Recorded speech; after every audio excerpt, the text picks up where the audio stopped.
All right, here we go. Hello. Welcome to our Cyber Corner chat series, How to Hack Proof Your Business. We are talking about 15 ways to protect your business from a cyber attack. My name is Melanie Padron, your go-to cybersecurity girl.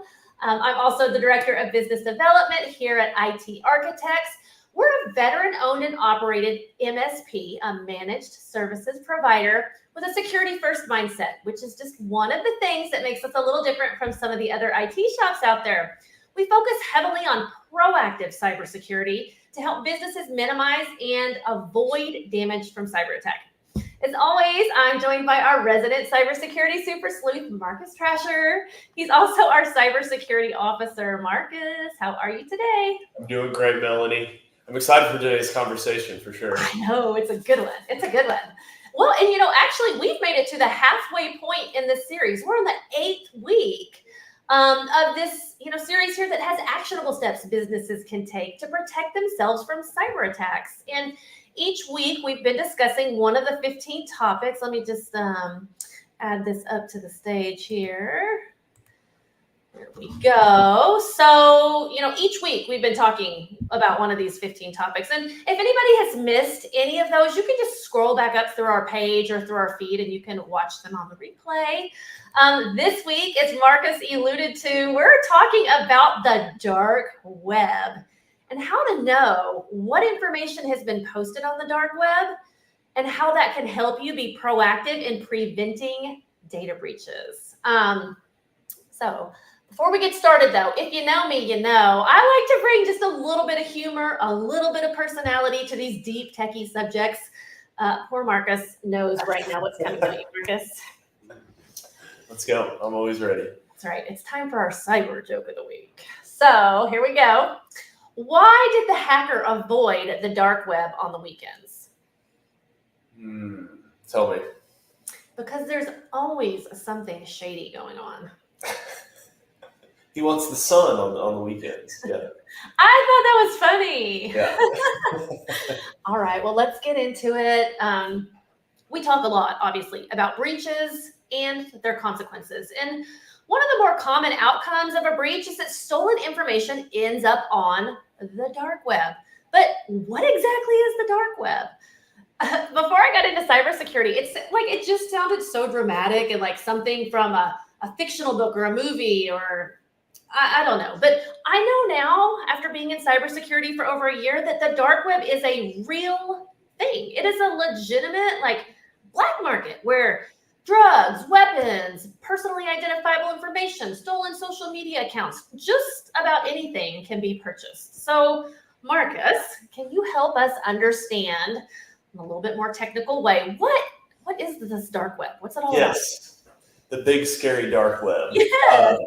So it's essentially a hidden part of the internet, and you can't reach these websites without or with a typical Chrome or Firefox browser. You actually have to have special software like Tor to access it, and it's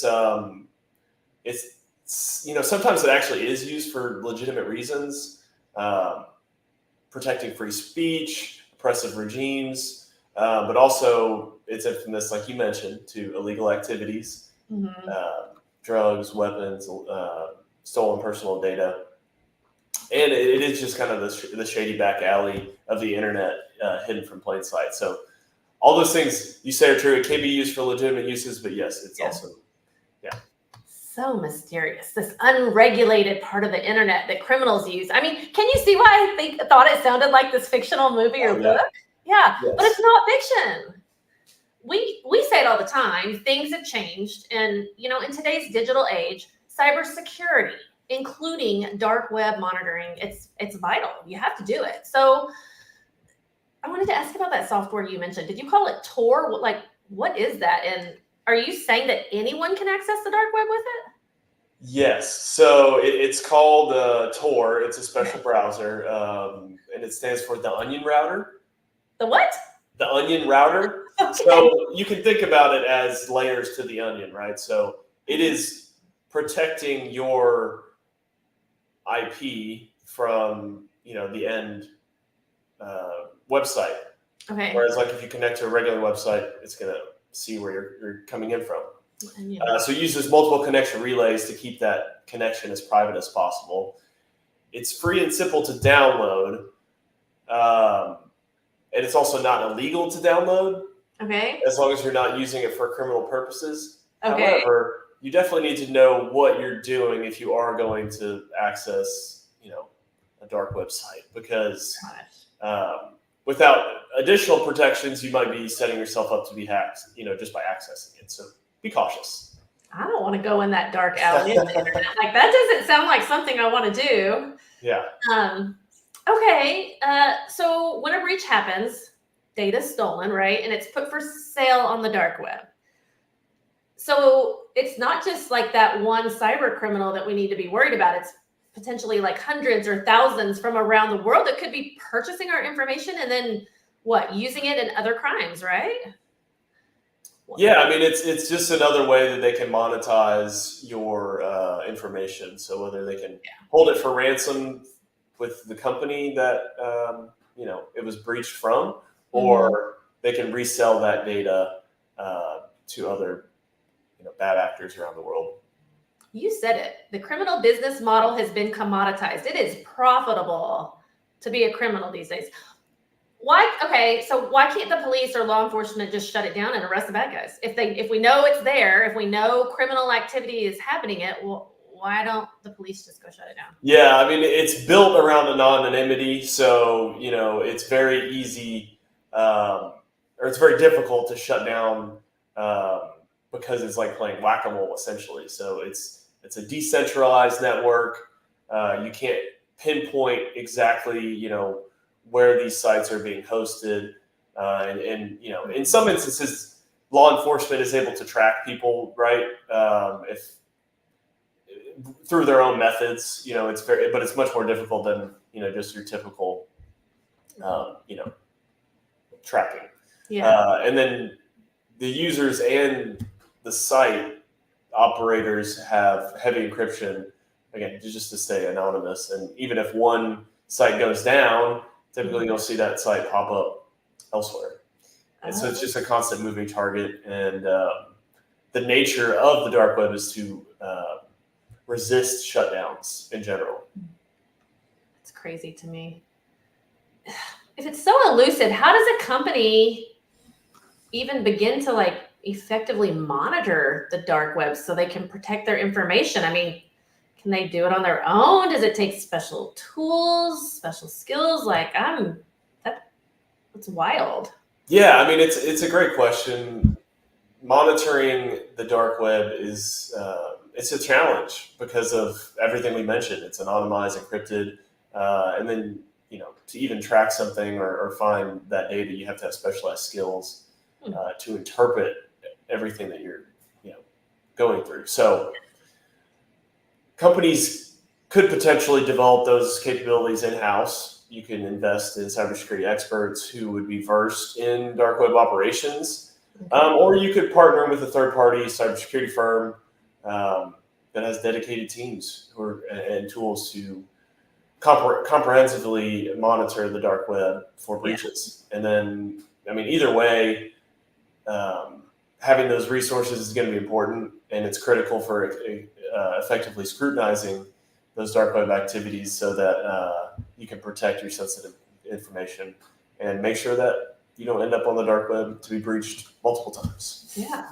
that's what we do. That's what you do. Yeah. Okay.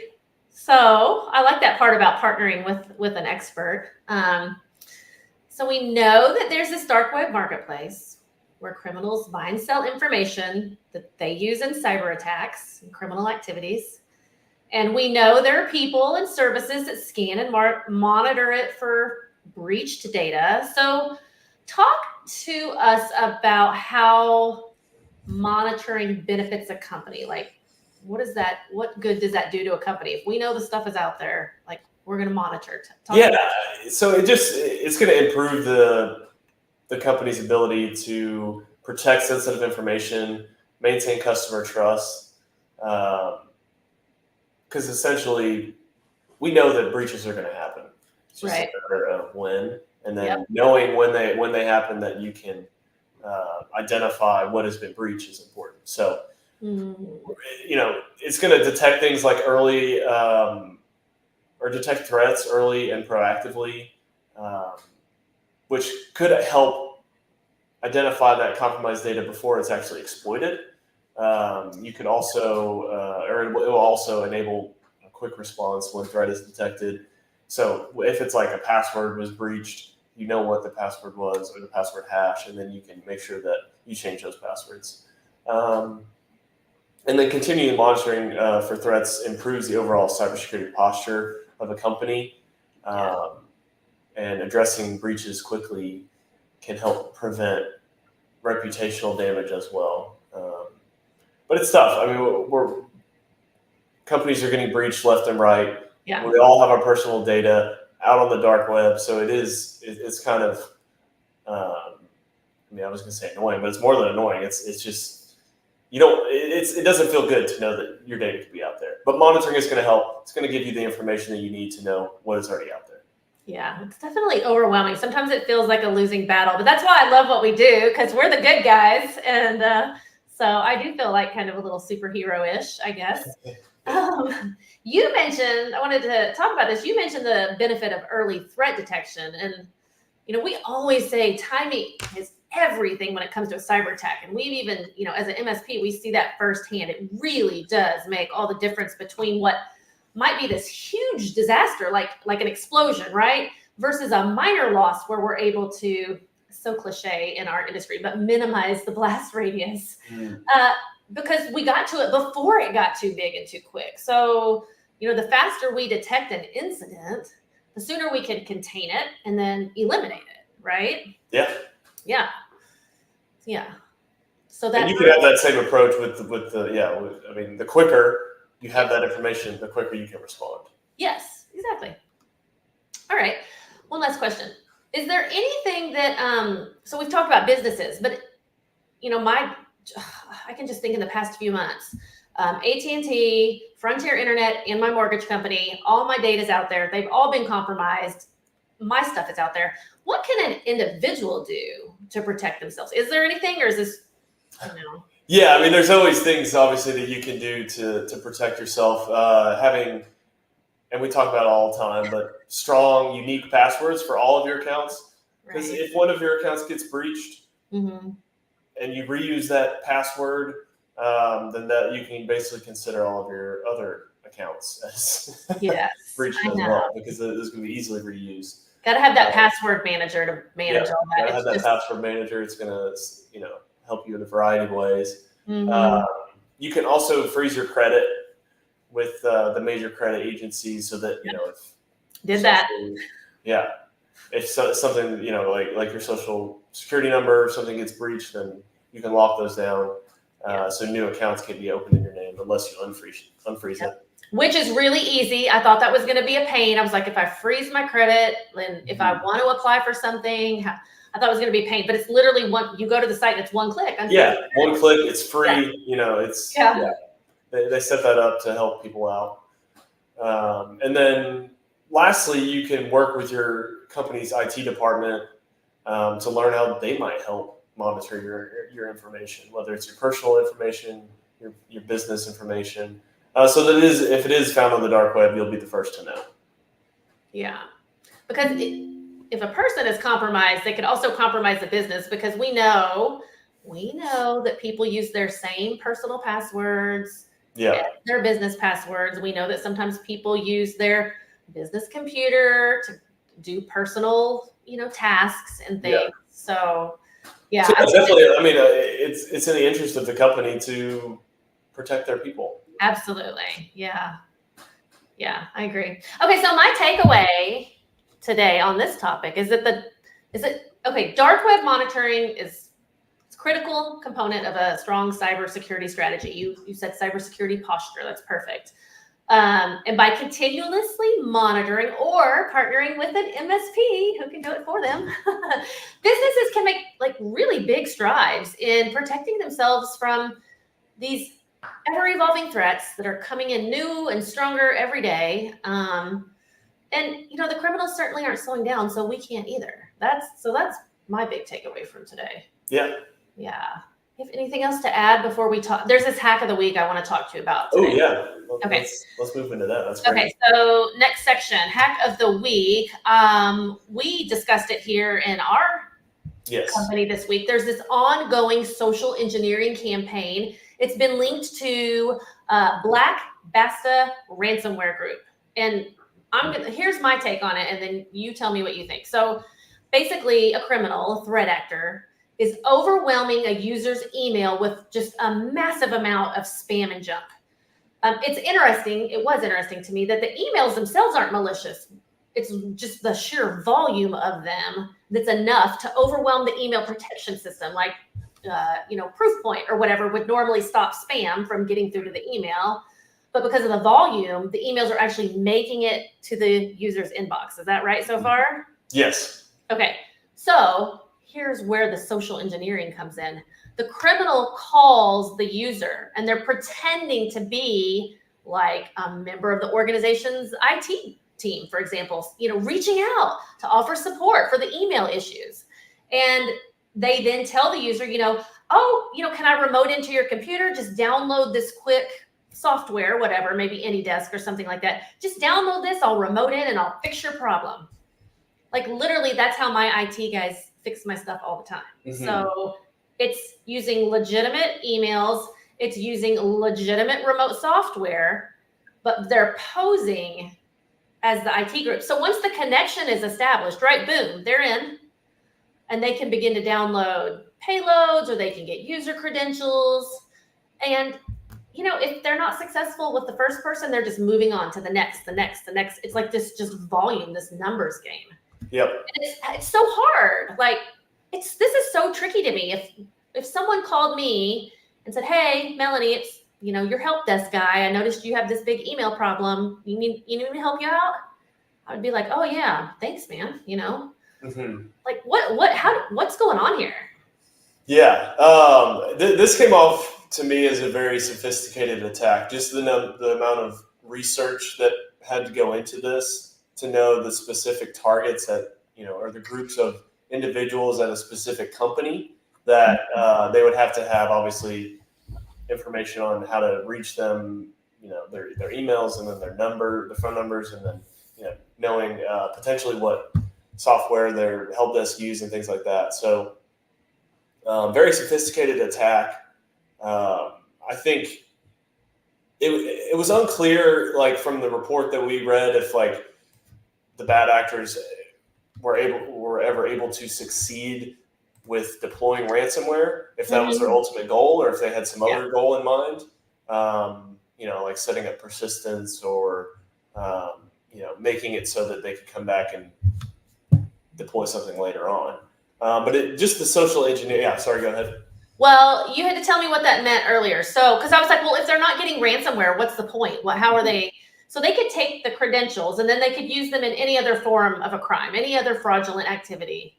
Mm-hmm. But then you mentioned also sometimes this is just like the initial attack is getting in. Then they set up what you call persistence, which is a backdoor. Mm-hmm. So maybe it was discovered how they got in, but they're leaving a backdoor so they can get in next time. The original entry point might be remediated and closed off and secured, but now they've got a backdoor where they can come in at another opportune time and do something different or worse. Yeah, and that's a lot of times what will happen. They'll get in one way and then they'll set up a backdoor to come back later, maybe a connection to a command and control server. And then, like if their remote software is pulled off, then they have multiple ways to access it. And you did point out, the credentials. That was something that the report called out, is that they did download or I guess offload those credentials for each user that they were able to get on their machine. So yeah, that could be a whole nother avenue that they try to monetize with those credentials. So. Yeah, it's just a multifaceted attack. I think it's interesting to see how they use social engineering. We obviously have thoughts on like how this could have been avoided, but it's just, it's very interesting how sophisticated it's gotten. And I mean, I think you brought it up when we were just chatting about this, but the AI component, like if a voice was, if you were called by someone who you legitimately thought was your IT person or someone you've talked to before, that could add a whole other layer to it. So yeah. So what should a person do? Like if you called me and I was like, Marcus, I've got, got this problem. You're going to remote in. You're going to help me. I should call back and re-verify in another way. Hey, Marcus. Yeah, I mean, that's obviously if there's like it's tough, right? I mean, it is. You can be overwhelmed with work, and it's hard to determine what's real and what's not. But yeah, I mean, that would be a good strategy. Would be, all right, I don't know what you're talking about. Let me I don't know this software you're trying to install. Let me give me a few minutes. Let me call you back or something like that. And just delaying that, and in this instance, it sounded like they maybe got that from some users and then just kept rolling until they caught the person at a bad time, at a busy time, at a distracted time, at an emotional time, whatever. Yeah. But yeah, that's definitely a good strategy. Understanding specifically what software you typically, like if you're installing something new that you're not familiar with, just take a step back. Yeah. Anytime someone's like, if anyone asks me to install something, I'm like, hang on a second. Let's be politely paranoid, right? Yeah, absolutely. God, this has been another great conversation. Thank you, Marcus, for always educating us and helping us understand how to protect our business and ourselves. I would just encourage everyone, don't wait for a breach to occur. If you have questions about monitoring the dark web, or if you need help getting a cybersecurity solution in place, reach out and schedule a strategy session. IT Architects has stood by our customers, defending them for over 20 years, and we want to help you too. Until next week, same time, same bat channel, 12 noon Central Time Thursday. Me and Marcus will catch you on the safe side. Thanks, everyone. Yeah.